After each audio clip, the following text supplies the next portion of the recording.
guest today is Jim Purton from the Lions Project for Canine Companions for Independence. Hi, Connie. Hi, thank you so much for coming. Well, it's my pleasure to be here. Thank you, and thanks for bringing Addie. Yeah. I'm excited to meet her again. She's the star of the show. She is, and I've been following her for a while on Facebook. She may have to have her own Facebook page eventually. Well, maybe so. Yeah, she's got a lot of fans, for sure. So tell me what it is your organization does. Well, we have a foundation within Lions Clubs International here in the United States that supports this organization, Canine Companions for Independence, which is a large service dog organization operating nationwide in the United States. And this organization provides service dogs for people with disabilities other than blindness. And it was founded out on the West Coast in 1975, and Lions became involved as volunteers right away and started to help by raising puppies and raising money for the organization because they provide their dogs free of charge to the clients who receive them. So Lions naturally got involved, and within just a few short years, the Lions out there on the West Coast realized that it would be advantageous to start a formal foundation for the purpose of supporting Canine Companions. And so that's how it started, and that was 1983 when the foundation was formed. And since that time, we've been able to generate about $100,000 a year for Canine Companions, so nearly a total of $3 million over those years that we have donated in support of Canine Companions for Independence. And the organization itself, Canine Companions, has grown to the point that it's now, I think, the biggest service dog organization in the world. We've placed over 4,500 dogs over those years since it was founded. And so that's what the foundation is all about. It's something that we are continually working on to spread the word because a lot of Lions and Lions clubs just don't know about the organization, about the foundation. And so I go out and speak to a lot of clubs and try to spread the word about this. Now you're local to our district. Our Lions district is 24A. Right, and I'm the cabinet chairman in 24A, which is very helpful. Our district governors have been very supportive over the years of this organization, as well as the Leader Dog program, which is a very, very similar situation for people with visual impairment. But I actually think a lot of people are familiar with the Leader Dog program, but not so many with the Canine Companions. That's so right. I hope we're going to change that. And that's why Canine Companions for Independence was formed, because prior to that, for decades, dogs had been provided to blind people for service, but nobody was providing dogs to people with disabilities other than blindness. And so that realization was made, and the Canine Companions for Independence organization was formed based on that. So our dogs are placed with people who have disabilities other than blindness. And so that would be like hearing impaired? Hearing impairments, lots of children with, say, autism and other sorts of problems like that. Military veterans now, very, very huge demand for veterans coming back from the war zone and needing service dogs. And we also have a category of dog called a facility dog, which is a dog that is assigned to a professional person and goes to work on a daily basis with a person in support of their profession, which could be a doctor, a physical therapist, occupational therapist. We're now placing dogs in courthouse situations right here in Prince William County, as well as Stafford County in Virginia. Both have Canine Companions for Independence dogs in the courthouse situation, and those dogs... Would that be for abused children? Children and other people who have been victimized, and they just provide a nice calming atmosphere for the victim of crime, especially in the courtroom situation, which can be very stressful. Sure. But children are the particular focus for this, children who've been victimized. very difficult for them to understand what's going on. And so the dogs really do provide a lot of comfort in that situation. You can see where Addie would be very comforting no matter what your situation. Yeah, and she likes to get involved in the speaking of the. Don't you? Addie is now just a little over 4 months old, so she's got a long way to go between now and her potential graduation. So you take them when they're puppies, and you keep them for what, a year We get and a them, half? we get them when they're 8 weeks old. They come from California. They're all bred out there in California. The organization has the breeding stock out there close to the headquarters, and so they have volunteers out there who keep the breeders in their homes, and they breed the dogs, and for the first 8 weeks they stay with these volunteers who are called breeder caretakers. They care for the puppies for the first 8 weeks of their lives and actually start training them. By the time these puppies arrive with us, they already know 1 or 2 commands they're familiar with by that time. So at 8 weeks, the dogs are then shipped out to volunteer puppy raisers like myself all over the country. And so we raise the puppies from 8 weeks of age to about 18 months of age, at which time they go back to the organization, and they are then with professional training staff for 6 months. Mm-hmm. And those professional trainers are the ones that take this dog and really polish it out so that the dog is fully trained and certified by the time it goes to work, which is usually at about 2 years of age. Is that hard for you to part with your dog? Well, it's an emotional time for sure.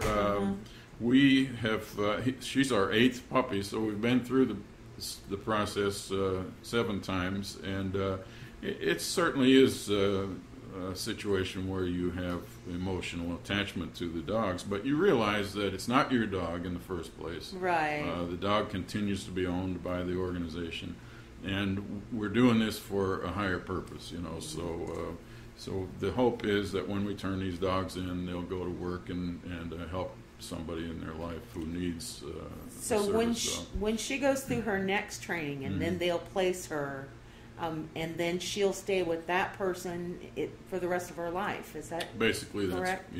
That's usually the way it works.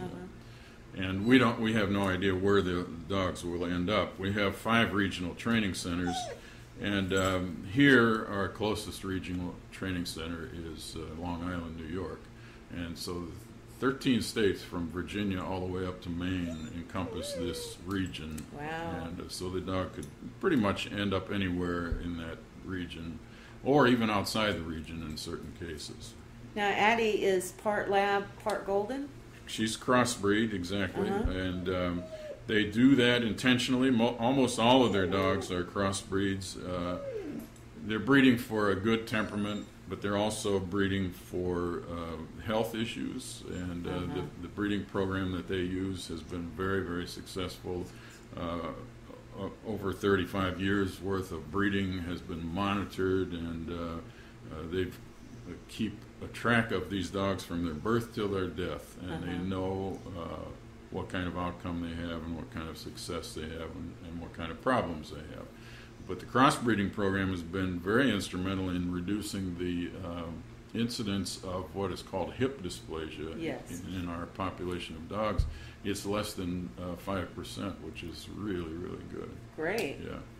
So she's 4 months. Yeah. So how big will she get? Well, almost all the dogs that we have raised, I would say all of them, have been right about 65 pounds when we turned them in for their advanced training.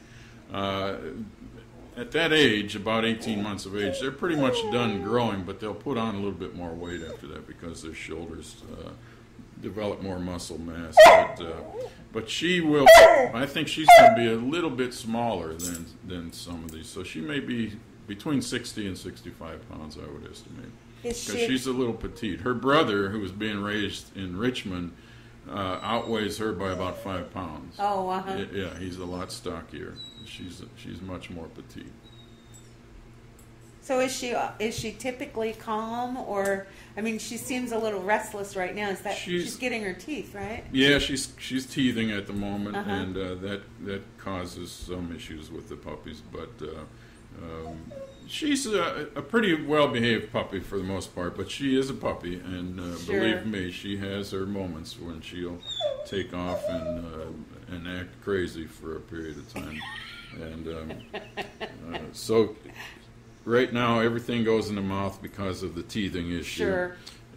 But all in all, she's a pretty darn good puppy. We like her a lot. So is there anything else you'd like to tell me about the program?